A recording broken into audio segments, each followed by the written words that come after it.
Do you have a secret social media account? Secret social media पहले था अब chatting के लिए हाँ पर मुझे लगा कि जैसे इंडिया में बुक पब्लिशिंग कल्चर है बड़ा ही अनऑर्गेनाइज और अनप्रोफेशनल स्ट्रक्चर है, पर मेरा लाइफस्टाइल उस टाइम के हिसाब से 20 गुना ज़्यादा सही होगा इस वक्त। पर स्टैंडर्ड ऑफ लिविंग के मामले में मुझे लगता है लंदन की लाइफ बेटर थी, पर मुझे लगता है कि इंडिया में आ गए तो इंडिया की अपन वैसी लाइफस्टाइल कोशिश कर सकते हैं हम लोग, पर मुझे लगता है यहाँ का इंफ्रास्ट्रक्चर आपको अलाउ नहीं करता। शुरू में जब जॉब छोड़ी तो तब ये लगता था कि दिक्कत होने वाली, जब मैंने रिज़ाइन किया हुआ था। किसी को पता नहीं लगता है सबसे बड़ा टफ टास्क पता है क्या, एम्प्लॉयज़ को मैनेज करना, अच्छे एम्प्लॉयज़ को लाना कंपनी में, और अच्छे एम्प्लॉयज़ आ भी जाएँ तो उनको मैनेज करना। और स्टार्टअप कल्चर में ना सबसे बड़ी प्रॉब्लम होती है।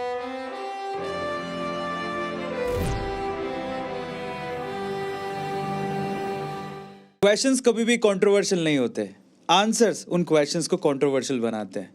हे guys, welcome you all in the next episode of the Arvind Arora show. और आज के हमारे इस एपिसोड में हमारे साथ हैं Ajay Setia. He is the founder and CEO of invincible publishers and invincible ocean. चलिए आज की कॉन्वर्सेशन को शुरू करते हैं। Let's welcome mister Ajay Setia. Thank you Arvind ji. How are you? All good, thank you. क्या बात है। जैसे मैंने पहला स्टेटमेंट बोला कि देखो क्वेश्चन कभी कंट्रोवर्शियल नहीं होते, आंसर उसे कंट्रोवर्शियल बनाते हैं। तो हम क्या करते हैं, हमारा एक रिवाज है, ट्रेडिशन ये है कि हम लोग पहले मेहमान से पूछते हैं कि भाई आप किस चीज़ में कंफर्टेबल हो। तो मैं आपसे पूछूंगा कि आप किस चीज़ पे बात करना चाहोगे, किस चीज़ पे बात नहीं करना चाहोगे। मैं आपसे पूछूंगा, आपको येस और नो में ही आंसर करना है। ठीक ठीक है, तो बहुत सिंपल है। तो सबसे पहले, क्या आप स्टार्टअप कल्चर पे बात करना चाहोगे? बिल्कुल। एंटरटेनमेंट पे? थोड़ा बहुत इंडियन पॉलिटिक्स पे? कर सकते हैं।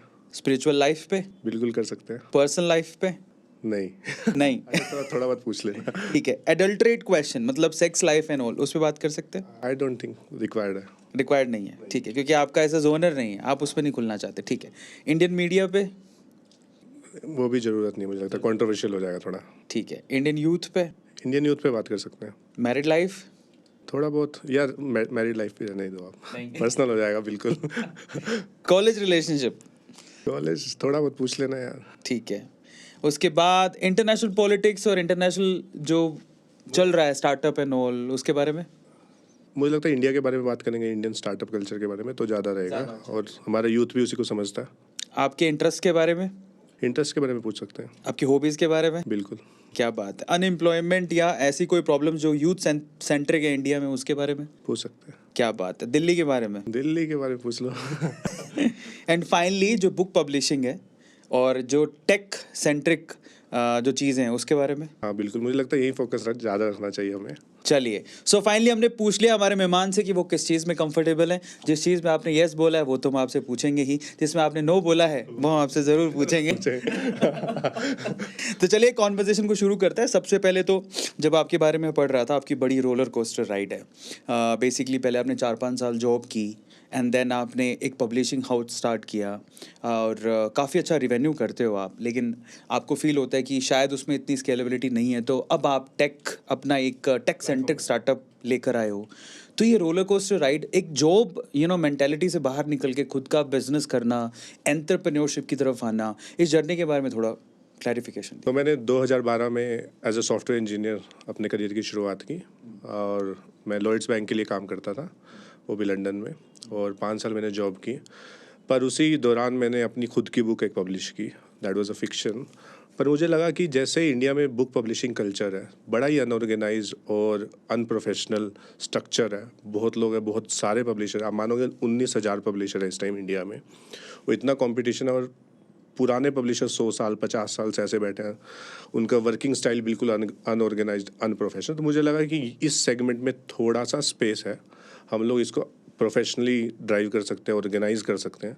तो उसी सोच से मैंने 2017 में इनविंसिबल पब्लिशर्स की शुरुआत की, और उस वक्त मैं लॉयड्स बैंक में काम कर रहा था, सैलरी भी अच्छी थी और लंदन में था, तो सेटल था। पर मुझे ये था कि इंडिया में आके कुछ करना है, इंडिया के लिए कुछ करना है और इंडिया में रह के कुछ करना है। तो इनविंसिबल पब्लिशर्स वैसे शुरू किया, और वो मैंने जॉब के साथ ही शुरू किया था। 1 साल मैंने वैसे ही चलाया, वो बहुत ही हेक्टिक टाइम था मेरी लाइफ का। फिर पब्लिशिंग हमने शुरू किया, धीरे धीरे समझने शुरू हुए मार्केट। 2-3 साल पहले तो आपको ऐसे ही लग जाता है समझने में कि इतनी अनऑर्गेनाइज मार्केट को आप चलाने की कोशिश कर रहे हो, और पब्लिशिंग जो आपके लिए बिल्कुल ही नया डोमेन है, और लोगों को समझाना, फिर एकदम सर्विस। और पब्लिशिंग क्या है कि आपको मल्टी ऑपरेशंस है। मल्टी ऑपरेशंस का मतलब कि आपको पहले एक किताब आएगी या वर्ड फाइल में आएगी, फिर एडिटिंग करना है, डिज़ाइनिंग करना है, फिर मार्केटिंग, फिर डिस्ट्रीब्यूशन, फिर प्रिंटिंग, फिर कहीं बुक स्टोर पर पहुँचेगी या नहीं भी पहुँचेगी। बहुत सारे नए ऑथर्स के साथ तो यही प्रॉब्लम है। तो इसको समझते समझते 2-3 साल निकल गए, 4 साल निकल गए कि भाई कैसे करना है। स्ट्रगल चलता रहा 3 साल तक। मुझे लगता है कि और किसी भी बिज़नेस को बड़ा करने के लिए आपको 3-5 साल, 10 साल देने ही पड़ते हैं। तो जैसे ही थोड़ा पिकअप होने लगा उस टाइम फिर कोविड आ गया। सारा ऑफलाइन मार्केट है। 2019-2020 के बाद जब आपको पता है कि कैसा सिचुएशन, ऑफिसेज सारे क्लोज है। उस टाइम हमारा 42 लोगों का स्टाफ था और सब लोग ऑफिस से काम कर रहे थे, और एकदम मैंने आपको बताया कि पूरा ऑफलाइन काम है और मल्टी ऑपरेशनल है, सब डिपेंडेंसी आपके एम्प्लॉयज़ पे है। तो उस टाइम एकदम बिल्कुल धक्का लगा। तो हमने काफ़ी कुछ शिफ्ट किया, वर्क फ्रॉम होम में ट्राई किया। पर उस टाइम ये एक पॉजिटिव बात ये हुई कि बहुत से लोगों ने घर बैठ के किताब लिखना शुरू किया। क्रेजी। हाँ, तो फिर हमने फिर दोबारा रिवाइव किया, दोबारा टीम हायर करी। जैसे ही टीम दोबारा रिवाइव की तो उसके बाद फिर कोविड आ गया तो फिर से वही बैक टू सर्कल। फिर धीरे धीरे मुझे लगता है कि फिर अभी तो हमने अच्छे से खुद को फिर इस्टेब्लिश किया। बाद में कोविड 2 बार धक्का लगने के बाद तो पता लगा कि कैसे खुद को रिवाइव करना है, कैसे एम्प्लॉयज़ को दोबारा लाना है, और कैसे और स्ट्रक्चर्ड वे में पब्लिशिंग को चला सकते हैं। तो अभी तो हम लोग एजुकेशन में टॉप 5 पब्लिशर्स में आप किसी से भी पूछोगे तो इंडिया में आते हैं विद इन 4 और 5 ईयर्स। और यही था। उसके बाद मुझे लगा कि एक टाइम के बाद जब भी आप कोई ऑफलाइन बिजनेस कर रहे हो तो एक टाइम के बाद सैचुरेशन पॉइंट आ जाता है। करेक्ट। तो सैचुरेशन पॉइंट जब आता है तो वही मेरे को ध्यान में रखते हुए तो मैंने अभी एक नई कंपनी शुरू करी, इनविंसिबल ओशियन। तो उसमें हम लोग डिजिटल इंफ्रास्ट्रक्चर दे रहे हैं for fintech companies, for banks. तो पूरा टेक ड्रिवन है, बिल्कुल आर्टिफिशियल इंटेलिजेंस है। उसमें भी हमारे पास 15 एम्प्लॉयज़ हैं अभी, और धीरे धीरे हम लोग टीम बढ़ा रहे हैं। तो अभी उस पर फोकस कर रहे हैं। और मेरा ब्रदर देख रहा है अभी पूरा पब्लिशिंग का पार्ट, वो ऑटो पायलट मोड पे है। मुझे लगता है कि जिस तरह से हमने रिवाइव किया, जिस तरह से हमने सिचुएशन को समझा उसके बाद, कोविड के बाद, तो अब सब कुछ ऑटो पायलट मोड पे है। और काफ़ी कुछ हम लोग भी समझ गए पब्लिशिंग इंडस्ट्री को कैसे चल रहा है, और नई चीज़ों पर ध्यान देते रहते हैं। बहुत बढ़िया। मुझे एक सवाल का जवाब चाहिए। जब आप लंदन में जॉब कर रहे थे, पैकेज क्या था आपका? पैकेज मतलब मेरे हाथ में उस टाइम इंडिया की सैलरी तो आती ही थी, जो इंडिया में मेरी सैलरी थी, और वहाँ की सैलरी भी आती थी, और अराउंड 5,000 पाउंड्स के आसपास। पाउंड्स तो हाउ मच, कितना हो गया? 3.5 लाख। 4.5 लाख, 4-4.5 लाख, 5 लाख, और इंडिया की सैलरी लो। अब जो सिचुएशन में आप हो, मतलब मुझे लगता है काफ़ी अच्छी सिचुएशन में हो, आप टॉप 5 पब्लिशर्स में आते हो। अभी कितना कमा, मतलब एक ऑन एन एवरेज मंथली कितना अर्न कर लेते? देखो, पब्लिशिंग या किसी भी बिजनेस में कमाना कुछ नहीं होता। आपका लाइफस्टाइल कैसा है वो मेरे को लगता है वो मायने रखता है, और कैसा है। और जब आप ओनर हो, जब आप एक एंटरप्रेन्योर हो ना, तो आप कभी, मैं अपनी सैलरी कैलकुलेट नहीं करता, पर मेरा लाइफस्टाइल उस टाइम के हिसाब से 20 गुना ज़्यादा सही होगा इस वक्त। और उसी हिसाब से आपकी ज़रूरतें भी बढ़ती चली जाती हैं। मेरे को लगता है उस टाइम लगता था कि एक छोटा सा ऑफिस खोला है, और जितनी सैलरी अभी 2-3 लाख, 4 लाख इंडिया में, अगर 2 लाख भी आ जाएगी तो मेरे को लगता है चला लेंगे। और इतना तो मैं वैसे भी पब्लिशिंग साथ साथ जब जॉब कर रहा था, इतना तो वैसे भी कमा ले रहा था, 50-60 हज़ार निकाल ले रहा था। पर जैसे जैसे आप बढ़ते हो ना आगे, तो आपकी एक्सपेक्टेशंस खुद से भी बढ़ती है और सामने वालों की आपसे बढ़ती है कि आपका लाइफस्टाइल कैसा, आप किस तरह की गाड़ी चला रहे हो, और किस तरह का आप किस तरह से रह रहे हो, किस तरह से आप ट्रैवल कर रहे हो। तो वो सब मुझे लगता है वो धीरे धीरे मैटर करता है। तो इनिशियली उस टाइम मेरे पास होंडा सिटी थी जब मैं उसमें था, जॉब कर रहा था। तो उसके बाद 2-3 साल बाद मैं एक BMW लाया, सेकेंड हैंड। तो मेरा ब्रदर मुझे ही बोलता है, यार अब आ तो गई BMW भी आ गई, ऑफिस भी है, 30-40 लोग काम कर रहे हैं, पर बंदे की ना मुझे लगता है एक्सपेक्टेशंस बढ़ती चली जाती है। मुझे लगा यार अब सेकेंड हैंड BMW का क्या करेंगे हम लोग, जो भी लाएंगे नया लाएंगे। तो उसी तरह से लगता है। और अभी भी मेरे पास, हमारा ऑफिस काफ़ी बड़ा है, काफ़ी सारे एम्प्लॉयज़ हैं, पर अभी भी एक एक्सपेक्टेशंस रहते हैं, नहीं इस जगह से मूव करके इस जगह जाना है, ये गाड़ी नहीं, अब ये गाड़ी लानी है। तो वो इंसान की एक्सपेक्टेशंस है कि हाँ धीरे धीरे बढ़ती चली जाती हैं। पर मुझे ये लगता है कि उसको आप प्राइमरी मत करो, धीरे धीरे आप आगे बढ़ो। अगर हो पाता है, पर आपको 100% देना ज़रूरी है अपनी लाइफ में, जो भी आप काम करो, चाहे आप जॉब कर रहे हो, चाहे बिजनेस कर रहे हो। मैंने पता है ये सवाल इसलिए पूछा क्योंकि लंदन जैसी जगह को छोड़ के इंडिया में आना, फिर उस बसड़ में पढ़ना, 3-4 साल आपने स्ट्रगल किया, समझ रहे हो? क्योंकि अब वो तो आप अभी कमाने लगे हो, जो भी आपका लाइफस्टाइल है अभी चेंज हुआ है।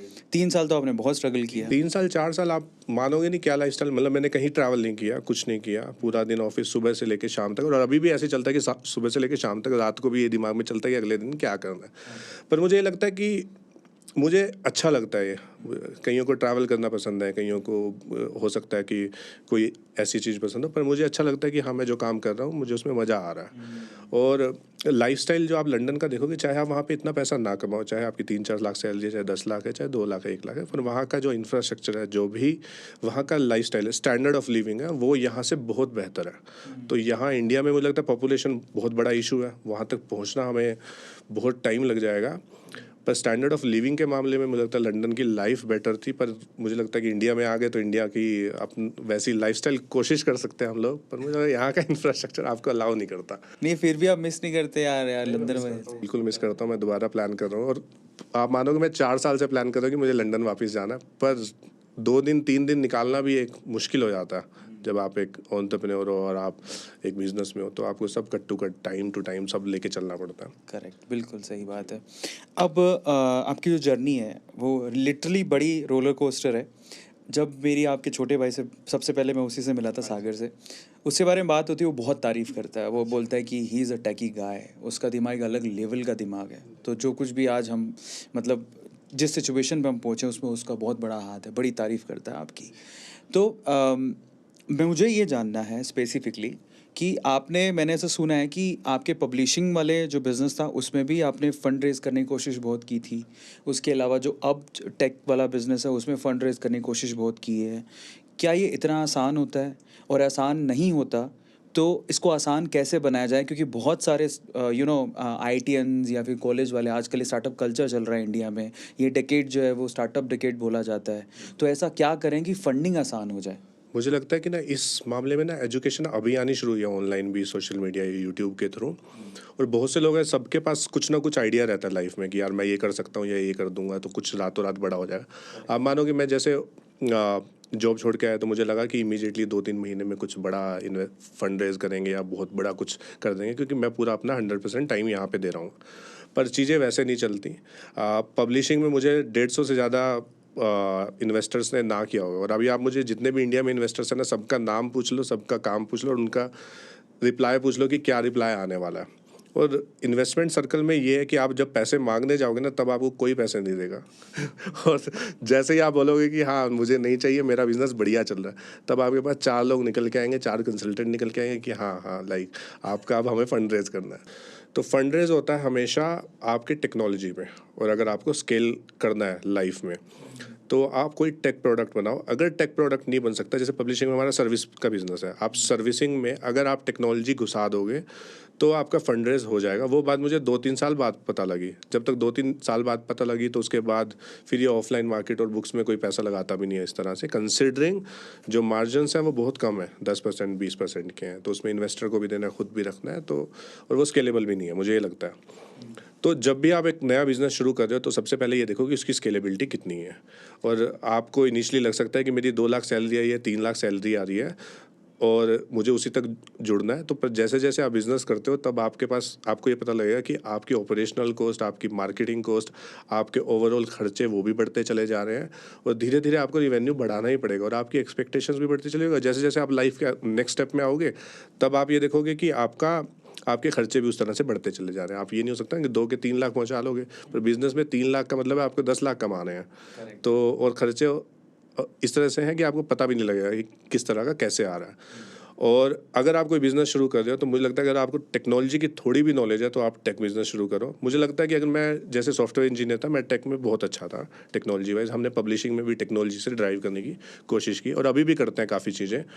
पर अगर कोई टेक बिज़नेस शुरू करते तो हम लोग आज बहुत ही बड़ी वैल्यूएशन पे कुछ कर सकते थे। तो यही सोच के अभी 6 महीने पहले हमने एक नई वो टेक कंपनी शुरू की है, तो उससे उम्मीदें ज़्यादा है। तो मैंने आपको बताया जैसे एंटरप्रेन्योर्स की सबकी उम्मीदें बहुत ज़्यादा होती हैं इनिशियली जब वो काम शुरू करते हैं।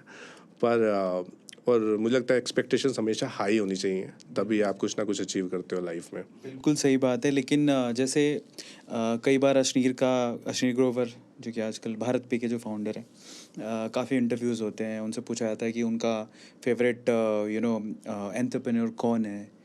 और स्टार्टअप सर्कल में भी जब बात चलती है तो वो हमेशा एक एग्जांपल ज़रूर देते हैं, बहुत सारे एग्जांपल देते हैं, बट एक एग्जांपल ज़रूर देते हैं, और वह ज़ीरोधा का, निखिल कामत का, जो कि बूटस्ट्रैप कंपनी है, जिन्होंने कभी भी फंड नहीं उठाया।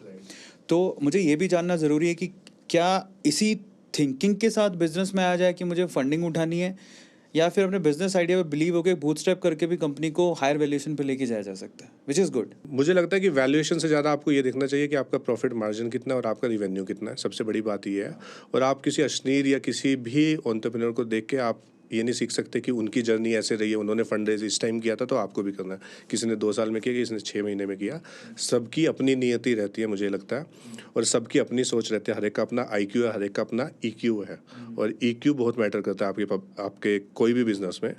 तो आप अपनी जर्नी देखो कि आपका लाइफस्टाइल कैसा है, आपकी फैमिली बैकग्राउंड कैसी है, आपकी एजुकेशन कैसी है, आपके पास कितने रिसोर्सेज अवेलेबल है, आप किस लोकेशन पे रहते हो, किस जगह से बिलोंग करते हो, आपकी कम्युनिकेशन कैसी है, तो किस तरह के बिजनेस में जाना चाहिए, आपको किस तरह के सेगमेंट को टारगेट करना चाहिए, तो वो ज़्यादा मैटर करता है। ज़्यादा आप किसी की जर्नी देखो, किसी ने 6 महीने में फंड रेज कर लिया, किसी ने 1 साल में कर लिया, और किसी का प्रोसेस ये था या किसी और का प्रोसेस था, और ये इंडस्ट्री वाइज भी मैटर करता है। और आप जैसे उससे मैं बताना भूल गया, आपने बोला कि फंड रेज की जर्नी कैसी है, तो फंड रेज की जर्नी ये है कि जब तक आप पैसा मांगोगे तब तक आपको कोई नहीं देगा, और लाइफ का भी यही रूल है। आपने कुछ मांग लिया तो आपको कोई नहीं देगा।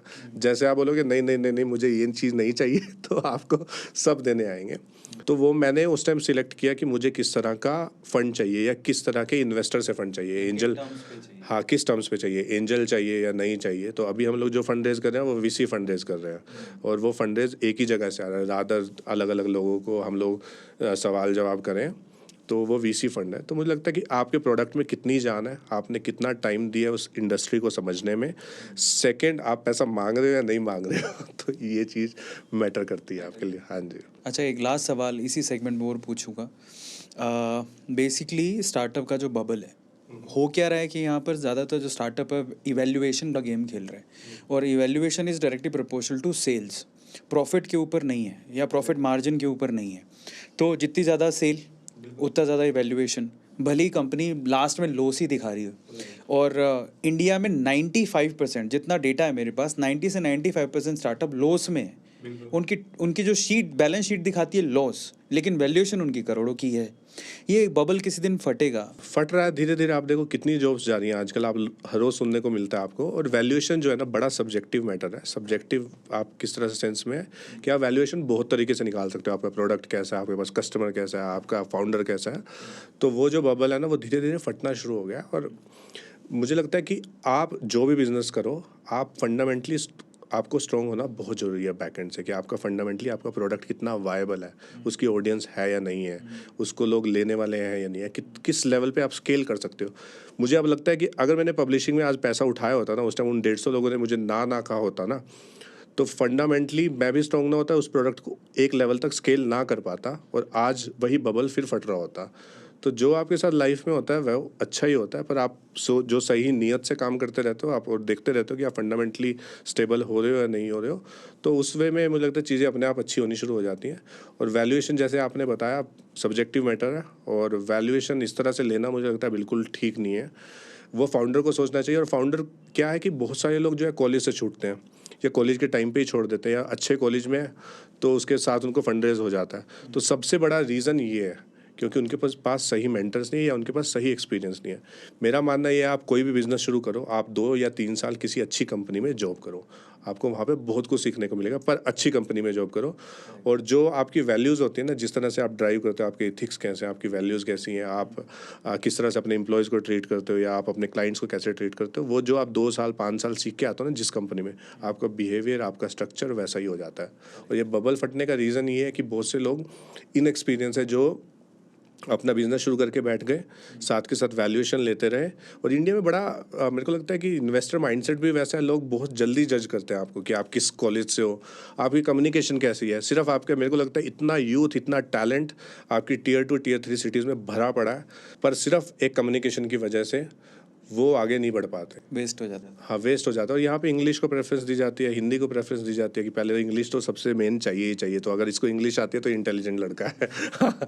अभी बबल बस की जब बात कर रहे थे, तो अगर मैं आपसे सवाल पूछूं कि ऐसा कौन सा सेगमेंट है जिसमें बबल बस सबसे पहले होगा, इंडिया में हर तरह का बिजनेस है, हर बंदा कमा सकता है, बहुत कुछ है करने को। और हर इंडस्ट्री में हर चीज़ की रिक्वायरमेंट है। हो सकता है कि मान लो फूड इंडस्ट्री की बात करें या फिर ऑनलाइन डिलीवरी की बात करें, स्विगी है, जोमेटो है, बहुत सारी कंपनीज है। इट्स ऑल अबाउट एग्जीक्यूशन, और आप किस तरह से अपने खर्चे बढ़ा रहे हो, किस तरह से पीआर एंड मार्केटिंग कर रहे हो, उस पर डिपेंड करता है। तो किसी इंडस्ट्री का नाम नहीं लेते हम लोग कि इसमें बबल एकदम फट जाएगा या हो जाएगा।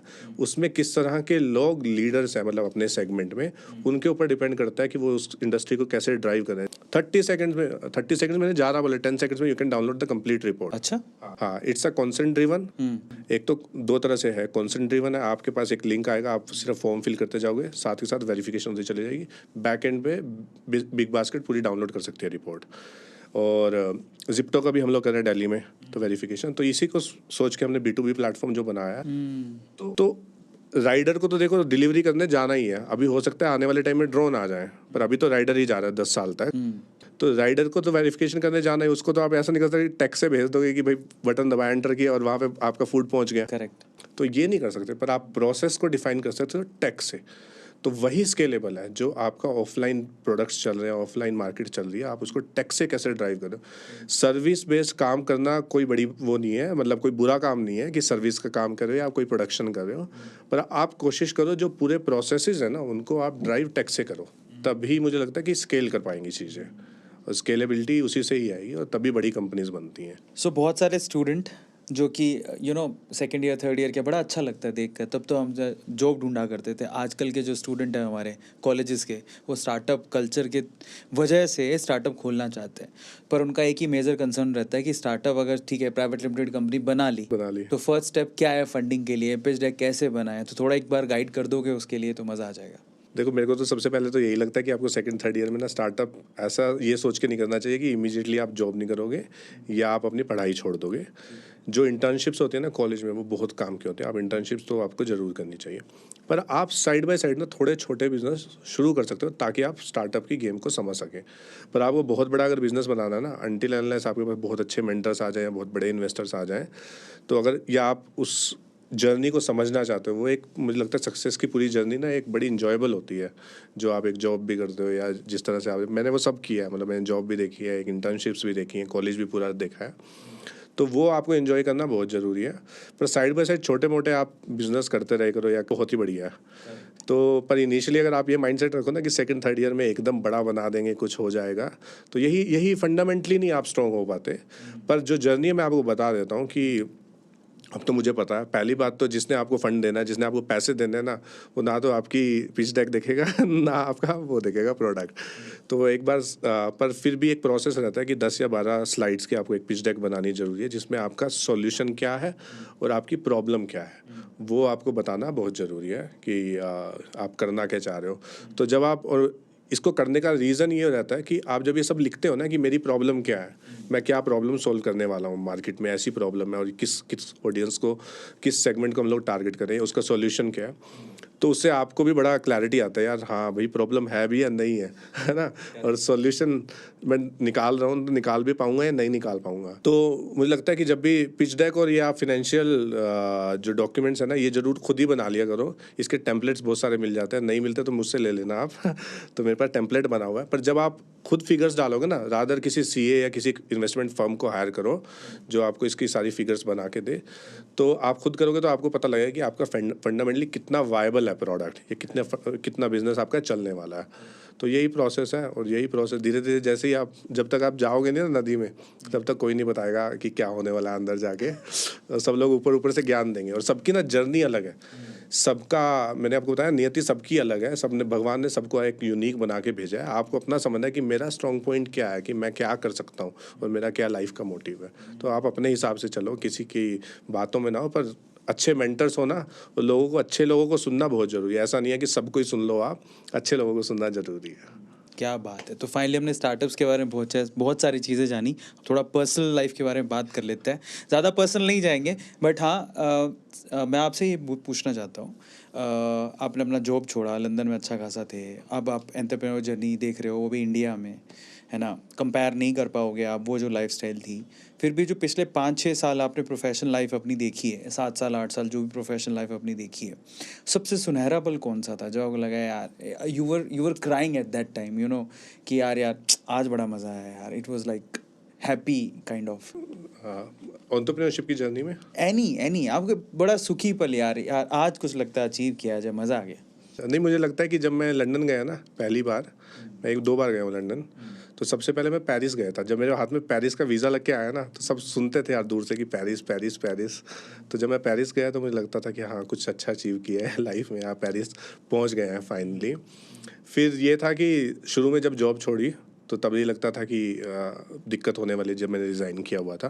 पर मैंने जिस दिन रिज़ाइन किया ना, मुझे उस दिन भी बड़ा अच्छा लगा। थोड़ा मैं कंफ्यूज था, पर ये था कि एक रिलीफ था यार, अब तो छोड़ दिया, अब तो चलो देखा जाएगा जो होगा लाइफ में। तो ये छोटे छोटे मूवमेंट्स हैं। पर अब ये 5-6 साल में पूछोगे तो अभी तो मेरे को लगता है कि बड़ा होच पोच लाइफ निकली है। तो अभी इंजॉय करना शुरू किया मुझे लगता है लास्ट 1 साल से 2 साल से।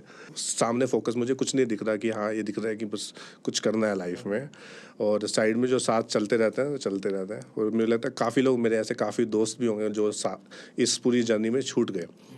तो पर यह है कि जिस चीज़ में आपको मज़ा आता है तो आप जब वो करते हो तो सब कुछ अच्छा ही लगता है। तो अभी जिस पोजीशन पे हो, सबसे बेस्ट कॉम्प्लीमेंट किसने दिया? अच्छा, बेस्ट कॉम्प्लीमेंट या कॉम्प्लीमेंट, अभी तो ऐसा कोई बड़ा कॉम्प्लीमेंट तो कुछ ऐसा मिला नहीं है, पर लोग कुछ ना कुछ बोल ही देते हैं। जैसे मेरे कॉलेज के लोग, कॉलेज के दोस्त थे, या मेरी जो टीसीएस में जहाँ मैं काम करता था सॉफ्टवेयर कंपनी में, तो उनके कभी कभी मैसेज आ जाते हैं, यार अजय कमाल कर रखा है, क्योंकि like we keep posting few things अपने इवेंट के बारे में, अपनी कंपनी के बारे में।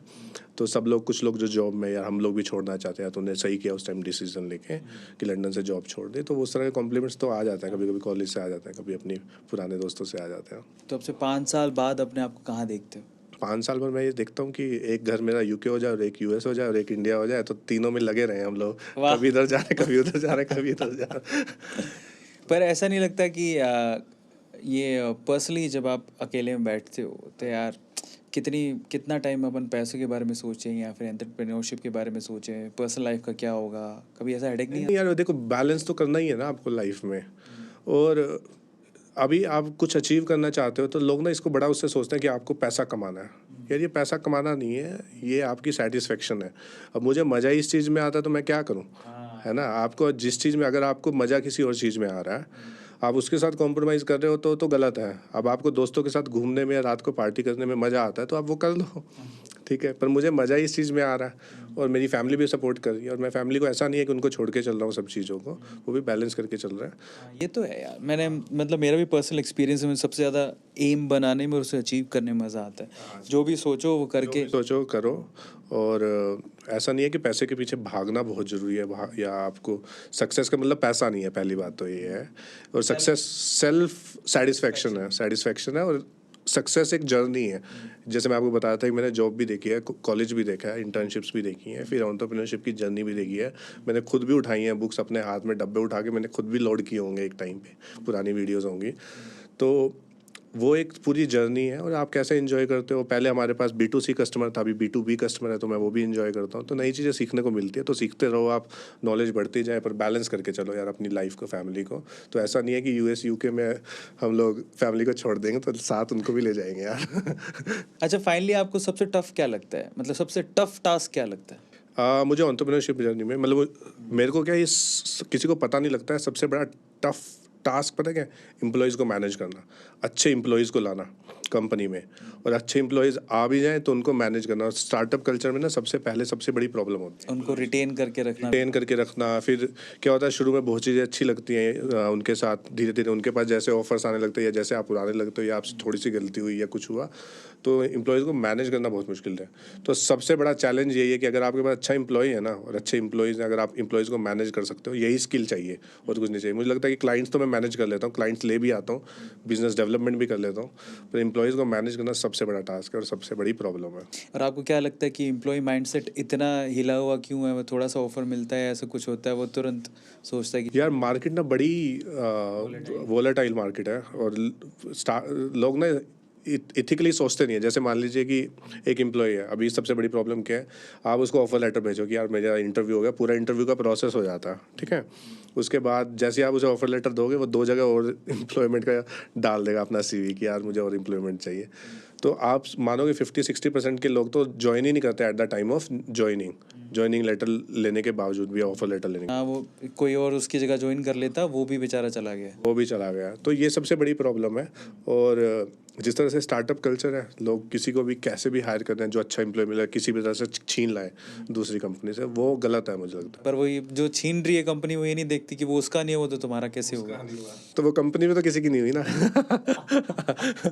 वो भी कभी, हाँ सही बात है, नया दिखेगा तो उसको भी लाभ। उसका रीजन क्या है ना, जो पैसा इन्फ्यूज हो रहा है ना हाँ। कंपनीज में, हाँ, और किसी बड़े इन्वेस्टर्स के थ्रू हो रहा है, नाम नहीं लेता, किसी भी जो भी है, हो सकता है कि वो कभी हम पे इन्वेस्ट करें। तो कल्चर भी खराब। कल्चर खराब हो रहा है। तो पैसा उतना दो जितनी सामने वाले को ज़रूरत है। ऐसा नहीं है कि भैया IIT IIM का ठप्पा देखा या इसने कुछ किया हुआ है तो इसको कुछ भी पकड़ा दो। तो वैल्यूएशन सही निकालो, है ना। नेक्स्ट हमारा राउंड है यस और नो क्वेश्चन राउंड। सेगमेंट को शुरू करता है with one and only Ajay Setia. पहला सवाल लेते हैं, do you have any dream destination? If yes, which and why? Dream destination अभी तो आप ऑलरेडी सीन पूरा यूरोप। हाँ, तो अब नहीं है मतलब कोई भी? नहीं, थोड़ा बहुत है। जैसे मैं नॉर्वे में नॉर्वेजियन लाइट्स देखना चाहता हूँ, कंसिडरिंग उसके लिए टाइम चाहिए आपको, 10-15 दिन चाहिए कि निकाल के आप नॉर्वेजियन लाइट के उसी टाइम जा सको। तो वो एक ड्रीम डेस्टिनेशन है जो भी मेरी चेकलिस्ट में है। नॉर्वे में गया हूँ पर हम लोग देख नहीं पाए थे। जो ठीक है। Do you have any kind of collections? Collections, मेरे पास म्यूज़िक इंस्ट्रूमेंट्स की सारी कलेक्शन है। क्रेजी। हाँ, तो मेरे पास 4-5 तो गिटार होंगे, हारमोनियम है, कीबोर्ड है, उसके अलावा पियानिका है, बांसुरी सब है मेरे पास। म्यूज़िक की सारा प्ले कर लेते हो? हाँ, मैं बजा लेता हूँ। मैंने हारमोनियम सीखा था बचपन में, म्यूज़िक सीखा, तो मैं इंडिया मतलब कोई भी इंस्ट्रूमेंट बजा सकता हूँ। रीज़न ये है कि सुर सात ही है, भगवान ने 7 ही सुर बनाए हैं, सारे गामा पाधा नीसा। अगर आपको एक अच्छे से आता है तो आप कुछ भी कर सकते हो। और यही एंटरप्रेन्योरशिप की जर्नी में आपने एक अच्छा बिजनेस किया है ना, तो आप कोई भी बिजनेस कर सकते हो। तो जो उसकी जो एक वो बेस है वो स्ट्रॉन्ग होना चाहिए आपका। तो इसीलिए मैं वही सारे गामा पाधा नीसा समझ के सारे इंस्ट्रूमेंट बजा लेता हूँ, लगभग कुछ भी बजा सकता हूँ। Crazy. So do you have a secret talent? Secret talent, अब तो मैं टैलेंट सब दिखाई देता हूँ जो भी टैलेंट है। अच्छा, have you ever broken a law?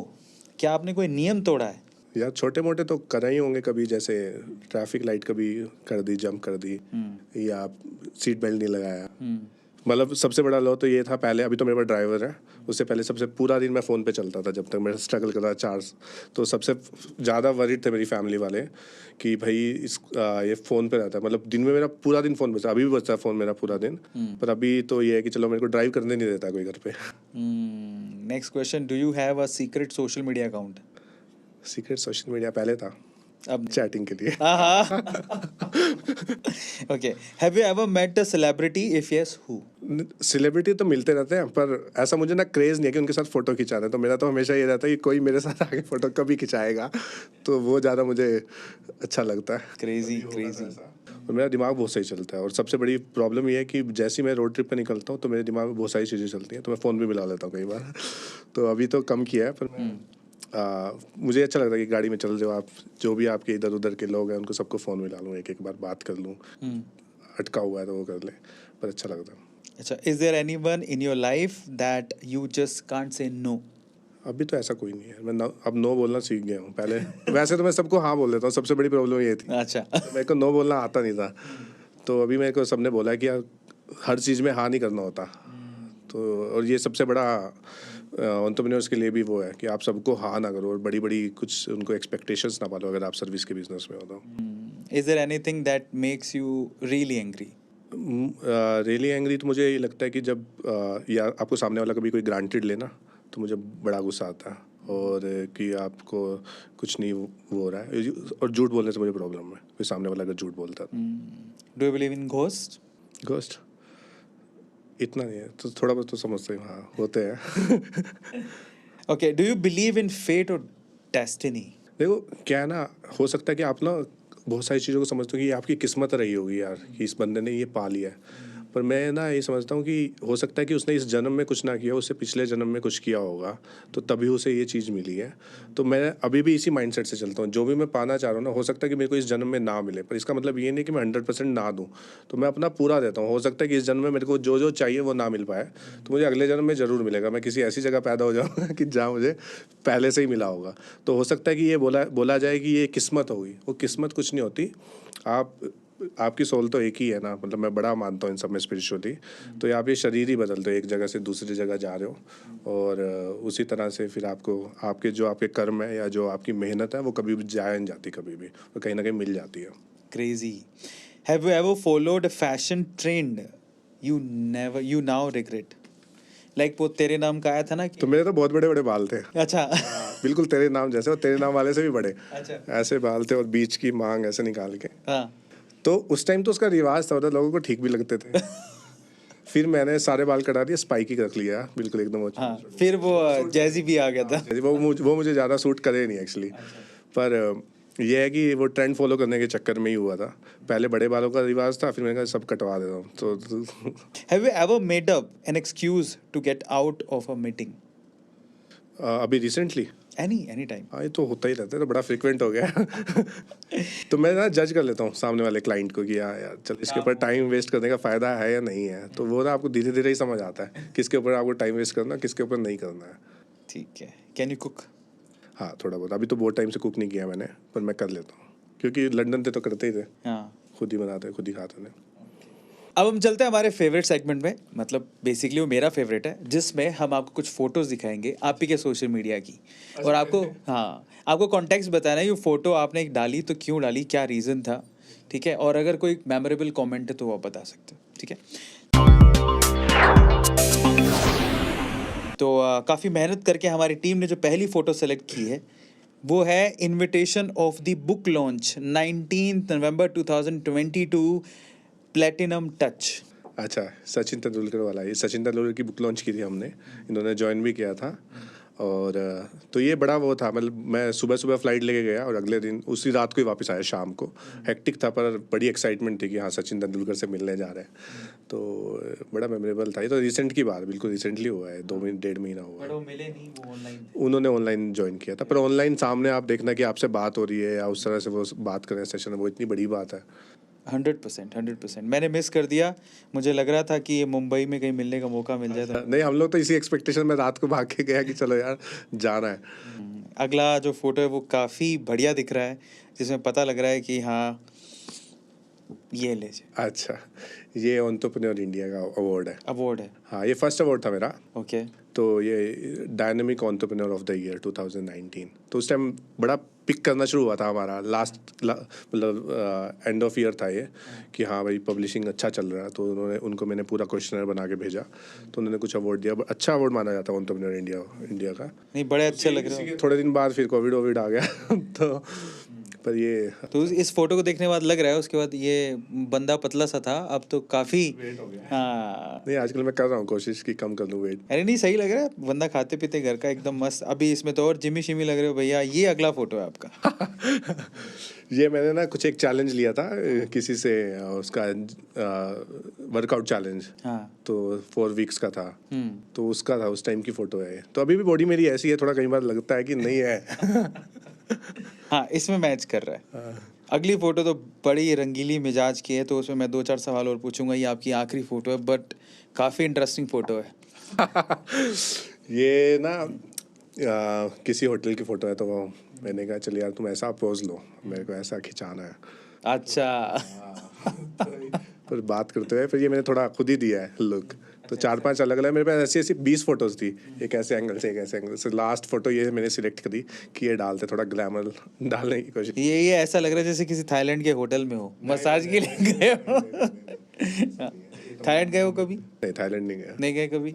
Miss कर दिया आपने। You have to go, you should go. नहीं, मैं यूरोप घुमा हूँ पूरा। ऐसा हाँ, वो उससे बेटर है मतलब। उससे बेटर है। तो सो फाइनली हमारा फोटो दिखाओ सेशन भी खत्म हो गया। अब आखिरी सेशन है, and that is rapid fire round. हम आपसे सवाल पूछेंगे। पहले आपने बड़े इत्मीनान से आंसर दिए, अभी आपको एकदम फास्ट आंसर देने हैं, ठीक है?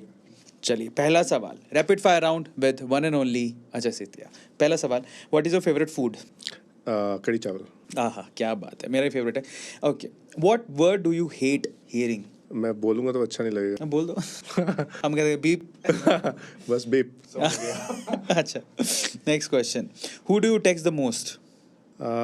सागर, मतलब अपने ब्रदर को। पूरा दिन तो हम लोग आपस में लगे रहते हैं, ये स्क्रीनशॉट वो स्क्रीनशॉट, क्या चल रहा है क्या। Where did you go on your last vacation? मैं लास्ट वेकेशन पे गोवा गया था। What is your go to pass time? Go to pass time, playing music. Where did you grow up? Radaur, it's a town in Haryana, Kurukshetra. Okay, where do you live now? Gurgaon. अच्छा, next question. अच्छा, what is your favourite type of weather? Winters. What time do you usually wake up early in the morning? 8 o'clock. Okay. What time do you usually go to bed at night? So it's 1:30 और 2, मतलब मैं रात को काम कर सकता हूँ 2 बजे तक, 3 बजे तक, 4 बजे तक, पर सुबह उठना थोड़ा मुश्किल हो रहा है, तभी मैं ऑफिस भी कई बार लेट पहुँचता हूँ। Okay. अच्छा, what is your favorite type of music? अभी गज़ल सुन लेता हूँ मैं, और इंडियन म्यूजिक सुना, पर गज़ल्स आई एंजॉय, मतलब मुझे अच्छा। तभी ज़्यादातर फेस्टिवल में गज़ल वज़ल गाए गए। तो मेरा पास चलता तो मैं पूरा दिन गज़लें चलाता। अच्छा, what is your favorite movie genre? मुझे स्वदेश बहुत पसंद है, और रहना तेरे दिल में पसंद है, तो इस तरह की मूवीज़ मैं देखता हूँ। स्वदेश, मतलब मेरे को अगर आप पूछ रहे हैं ना कि क्या टाइम पास है, तो मतलब मैं स्वदेश भी लगा लेता हूँ कई बार, और इस तरह रहना तेरे दिल में है, कल होना हो है, इस तरह की मूवीज़ देखता हूँ। Who is your best friend?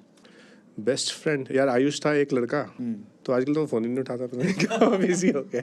उसकी जैसी शादी हुई है, हाँ। तो वो मेरे साथ कॉलेज से था, और मेरे साथ जॉब में भी था, हम लोग इकट्ठे ही रहते थे, पर अभी तो आजकल वो बिजी हो गया मेरे को लगता है। आयुष भाई, फोन उठा लो यार। Describe your style in one word. Style in one word, ऐसा कोई यार स्टाइल है नहीं यार, अभी मेरे को बनाना है, धीरे धीरे कोशिश कर रहा हूँ मैं। What were you afraid of as a child? As a child, height से मुझे डर लगता है थोड़ा, अभी भी? अभी भी थोड़ा थोड़ा, कभी कभी घबरा जाता तो अभी आप कौन से फ्लोर पे हो, पता है आपको? है। हाँ, 20th फ्लोर पे हो। अच्छा, one subject you would like to learn more about. Physics. What is your go-to lazy dinner? Maggi. हाँ, ठीक है। अच्छा, what is one of your nickname? My nickname is Shanky. Shanky. मुझे शैंकी बोलते हैं, मम्मी मुझे शैंकू बोलती है। अच्छा, are you active on social media? हाँ, आजकल हो गया हूँ, सोशल मीडिया पे आप सबसे ज़्यादा किसको स्टॉक करते हो? स्टॉक करता हूँ। हाँ। ये काट देना। दिशा पटानी। अच्छा, हाँ, यस और नो? नहीं ये सबको करता है, मैंने फॉलो किया हुआ है सबको। अच्छा, सबको। चलता है। अच्छा, दिशा पटानी ही क्यों? एक तो वो फिट है, हाँ उसका मतलब फेस बड़ा क्यूट लगता है मुझे, तो वो धोनी वाली मूवी थी, हाँ, तो उसमें बड़ा मुझे लगा कि हाँ, तो हम दिल से चाहते हैं इनविंसिबल फेस्टिवल में वो आए। हाँ उन्हीं को ही लाते हैं, कोशिश करते हैं। अच्छा, do you speak more than one language? नहीं, हिंदी बोलता हूँ यार मैं। नेटफ्लिक्स और अमेजोन प्राइम और any other OTP platform? Netflix ज़्यादा चलता है, पूरा नेटफ्लिक्स चलता तो नेटफ्लिक्स की आपकी फेवरेट सीरीज कौन सी है? है। नेटफ्लिक्स पे यार, मैं नेटफ्लिक्स पे ना स्वदेश मूवी पड़ी हुई है, तो मैं वो भी देखता रहता हूँ कभी कभी, तो सबसे ऊपर वही आ जाती है। बाकी मैं हॉटस्टार पे देखता हूँ, हाउस ऑफ सद्दाम करके है, थोड़ी मोटिवेशनल है वो भी। So what is your guilty pleasure? Guilty pleasure, example लेना थोड़ा। मैं यही सब मतलब ऐसा प्लेजर जिसको तो पता है मुझे मीनिंग तो। जिसे होता है, मैं बता देता हूँ। जैसे मेरे साथ गिल्टी प्लेजर है एक, जैसे मैं ना अभी अभी अपने आप पे वर्कआउट पे ध्यान दे रहा हूँ, तो फाइनली शुगर मेरी 0 है। मैंने भी थोड़ी ना शुगर कम करनी शुरू की है, हाँ। तो मैं जब वर्कआउट नहीं करता तो मुझे प्रॉब्लम हो जाती है, मतलब मेरा मेंटली में थोड़ा डिस्टर्ब हो जाता हूँ कि हाँ। कुछ नहीं किया, हाँ। या फैट आ गया, ये हाँ। हो गया। ये क्या ना, मुझसे ही मांग लिया, आधे फंसे हुए थे। That's what I am saying ना कि क्वेश्चन कंट्रोवर्शियल नहीं होते, आंसर उसे सोच आपकी गंदी होती है। करेक्ट। अच्छा, have you ever walked out of a movie theatre mid show? बहुत बार। कौन सा वाला? कोई 2 एग्जांपल। यार ऐसे याद नहीं है, पर ना मैं मतलब पहली बात मुझे पसंद नहीं आती तो मैं सो जाता हूँ, मेरी नींद आ जाती है थिएटर में कई बार, और कई बार मैं छोड़ के भी आया हूँ बहुत बार। सबसे बेकार एक्सपीरियंस कौन सा था, किस मूवी को देखने पर था? यार ऐसे नाम लेना ठीक नहीं है, पर मैं तो हमारे देश के प्रधानमंत्री हैं, उनकी मूवी देखा था मैं। ऐसा मत बोलो, हंसराज हंस जी ने अभी PM मोदी ने निकाल ली है बुक। नहीं मतलब यार वो पर्सनैलिटी तो बहुत ही बढ़िया है। हाँ, मूवी खराब जो मूवी ना जिस तरह से एक्टिंग करने की कोशिश की, जिस तरह से उन्होंने प्रोजेक्शन करने की कोशिश करी, वो बिल्कुल सही आई थिंक विवेक ओबरॉय था। हाँ विवेक ओबराय मतलब अपन बहुत अच्छी बन सकती है, या मुझसे लिखवा लेते स्क्रिप्ट, या मैं ही डायरेक्ट कर देता उसे। ठीक है। कंट्रोवर्शियल। अच्छा, what is your last Google search? Google search मैं अभी अपनी फ्लाइट ही देख रहा था यार कि उसका वेब चेक इन करना है तो 2 घंटे बाद फ्लाइट है। अच्छा, what is your favourite movie dialogue and why? मेरा डायलॉग, मूवी का डायलॉग वाई तो पता नहीं, पर मुझे वो, आपने रांझना मूवी देखी है? लास्ट सीन हाँ, वो वाला जब वो सोते हुए, बस यहीं तक थी मेरी जर्नी, जो भी एक लड़की थी जो, बस अब सुना दूंगा तो फिर लोग फिर जज करेंगे। अगला सवाल है, would you rather go out for a date night और enjoy a date night at home? Date night at home, that would be I think good. What is the first thing you notice about a woman? Smile. बच के निकल रहे। अगला सवाल, what is the favorite thing about your relationship? I think trust, there should be a trust between two. What's your idea of a perfect romantic gift? या मैं gift ना देता भी नहीं, मैं लेता भी नहीं। तो रिलेशनशिप में जैसे गिफ्ट देते ना तो दिक्कत हो जाता है। दिक्कत हो जाती है। अच्छा, बाद बाद ब्रेकअप हुआ तो फिर रही हाँ वो ज़्यादा दिक्कत हो जाती ज़्यादा दिक्कत हो जाती है। What's the one thing you love the most about your better half? है। Understanding. Does age matter in a relationship? Age matter करती है, लाइक डिपेंडिंग कि आप कैसे सोचते हो और क्या सोचने का तरीका है। और पर वो है ना, उस धीरे धीरे आप सीखते भी चले जाते हो एज के हिसाब से, पर मैटर तो करती है। ठीक है। What are the qualities you look for in a wife? Hypothetical question है, तो ऐसी कौन सी 2-3 क्वालिटीज़ हैं, जैसे कि मान लो आपकी दिशा पटानी से शादी हो रही है। एक तो सभी लड़के ही बोलेंगे ट्रस्टवर्दी होनी चाहिए। वो तो है। सब लोग बोलेंगे, ये तो सब ऑब्वियस आंसर है ना। और कुछ लोग तो ये बोल देंगे कि यार यही पोज है, ट्रस्टवर्दी होनी चाहिए, मुझे इस सबसे फर्क नहीं पड़ा। मुझे लगता है कि एक बैलेंस्ड पैकेज होना चाहिए। अच्छा, बॉलीवुड से मान लो रिश्ता आ जाता है शादी वादी के लिए, सागर का फॉर यू, तो वहाँ वहाँ के लिए कहाँ ट्रस्टवर्दी ढूंढोगे? हाँ तो नहीं करते ना। नहीं कर रहा, मतलब मानते हो वहाँ ट्रस्टवर्दी नहीं मिलेगी। ठीक है, next question, what are the most important qualities according to you in a good relationship? यार गुड अंडरस्टैंडिंग होना बहुत ज़रूरी है। आपको आपस में एक दूसरे को समझना, कि उसके साथ फ्रीक्वेंसी मैच हो रही है या नहीं है। फ्रीक्वेंसी मैटर करती है, और आपकी किसी किसी लोगों के साथ मैच होती है। वो हर रिलेशन में है, आपका कोई दोस्त है, आपका भाई है, तो किसी के साथ फ्रीक्वेंसी उस तरह से मैच हो रही है, तो मुझे लगता है कि यही होना चाहिए। ठीक है, अब आखिरी सवाल, ठीक है, और वो काफ़ी इंटरेस्टिंग है। मान लो आप एक लिफ्ट में स्टक हुए हैं 2 लोगों के साथ में, एक है दिशा पटानी, दूसरी आयशा टाकिया। ठीक है, और लिफ्ट है बीच में रुक गई और अंधेरा हो गया है, ठीक है।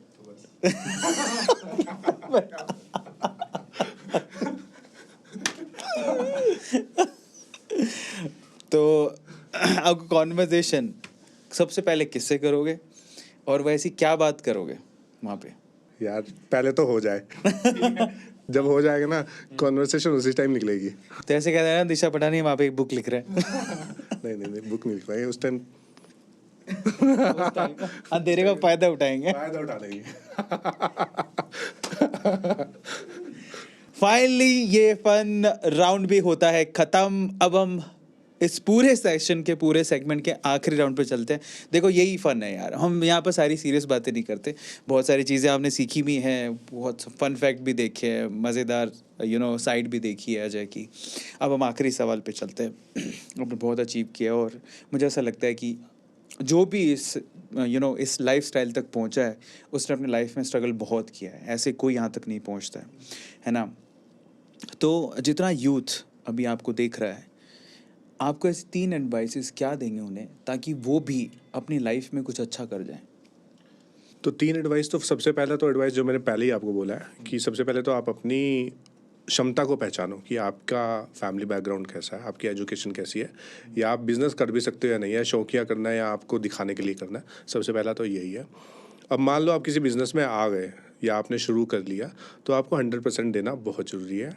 आप अपनी जॉब में भी, आप कहीं पे भी काम करते हो उसमें भी आप 100% दो। और मेरा मानना यही है कि आपको रिजल्ट्स हमेशा मिल जाएंगे टाइम आने पे। और हमेशा सामने ध्यान रखो, फोकस रहना चाहिए। और आप किस तरह के लोगों से बात कर रहे हो, किस तरह के लोग आपके आसपास हैं, आप उनसे सीख सकते हो या नहीं सीख सकते हो, यही सबसे मेन है। तो हम लोग कई बार ना डाइवर्ट हो जाते हैं बहुत लोगों की बातें सुन के या बहुत लोगों की। पर जब आपको अपनी क्षमता, अपना पता है बिजनेस आप क्या कर रहे हो, आपका फंडामेंटली आप स्ट्रॉन्ग हो या नहीं हो, तो उस यही सब चीज़ चाहिए। और मेरे को लगता है एक साफ़ नीयत से काम करना ना बहुत ज़रूरी है। जब आपकी नीयत नहीं साफ़ होती ना तो आपको कभी कुछ नहीं मिलता। तो और नीयत साफ़ है, हो सकता है कि आपको कोई चीज़ नहीं आती, मुझे भी नहीं आता पब्लिशिंग में जब मैं आया था इनिशियली, धीरे धीरे समझता गया चीज़ों को। तो पर जब नीयत साफ़ होती है तो रास्ते खुद बन जाते हैं। और आप ये देखो कि आपके आसपास ना लोग भी अच्छे लोग आने शुरू हो जाते हैं। आपकी जैसी नीयत होती है, जिस तरह के आप लोग होते हो ना, आपके आसपास भी वैसे ही लोग रहते हैं। आप अच्छे हो तो आपके चारों तरफ अच्छे रहेंगे। कुछ टाइम के लिए हो सकता है बुरे लोग आ जाएं, या जो आपको नहीं पसंद है, जिनके साथ फ्रिक्वेंसी नहीं मैच करी, तो वो धीरे धीरे दूर चले जाएंगे जब तक आप अच्छे हो। तो नीयत होना, बहुत साफ होना बहुत ज़रूरी है। अब हमारे पास एक सेगमेंट लास्ट है जिसमें आपको हमें एक आपकी फ़ोटो पे ऑटोग्राफ देना है। आपकी फेवरेट फ़ोटो आपको पिक करनी है, तो हम आपको ना ऐसे करके दे रहे हैं, आपको पता नहीं है कि कौन सी फ़ोटो है, तो आपको रैंडमली पिक करनी है। कोई भी पिक कर लूँ? हाँ, तीन चारों में से कोई भी एक पिक करनी है। ठीक है, कौन सी आई है? आहा, ठीक है। था सब ब्यूटीफुल सा मैसेज लिख के, और फाइनली आपको एक ऑटोग्राफ देना है इसमें, जो भी आप चाहें।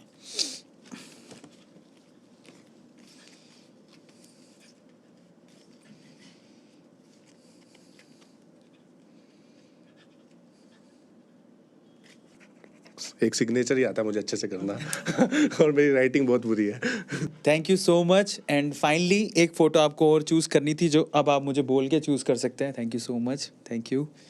अब बताइए आपको कौन सी फेवरेट आपकी फ़ोटो है इन तीनों में से? मुझे बड़ी अच्छी लगती है ग्लैमर वाली। कौन सी, ये वाली?